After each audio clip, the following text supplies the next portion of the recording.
2026 சட்டமன்ற தேர்தலில் என்டிஏ கூட்டணியில் இணைய வாய்ப்பு இருப்பதாக முன்னாள் முதலமைச்சர் ஓ பன்னீர்செல்வம் தெரிவித்துள்ளார்.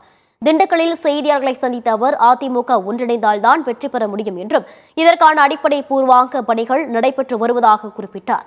எஸ்ஐஆர் பணிகளுக்கான காலக்கெடுவை மத்திய அரசு நீட்டிக்க வேண்டும், பாமர மக்களும் பூர்த்தி செய்யும் வகையில் எஸ்ஐஆர் படிவங்களை அமைக்க வேண்டும் என கேட்டுக் கொண்டார். டிடிவி தினகரன், அண்ணாமலை உள்ளிட்டோர் இணைந்து செயல்படுவது நல்லது.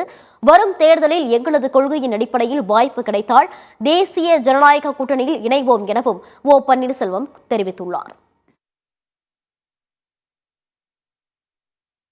மீண்டும் தேசிய ஜனநாயக கூட்டணியில் சேர்றதுக்கு வாய்ப்புகள் இருக்கா சார்? எதுவும் பேச்சுவார்த்தைகள் நடக்கிற அரசியல் எதுவும் நடக்கலாம். எங்களுக்கு என்று தனி கொள்கை இருக்கிறது. அந்த கொள்கையின் வடிவில்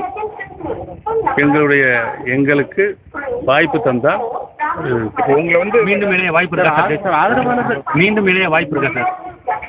உறுதியாக இணைப்பு நடைபெறுவதற்குண்டான பூர்வாங்க அடிப்படை பணிகள் நடைபெற்றுக் கொண்டிருக்கிறது.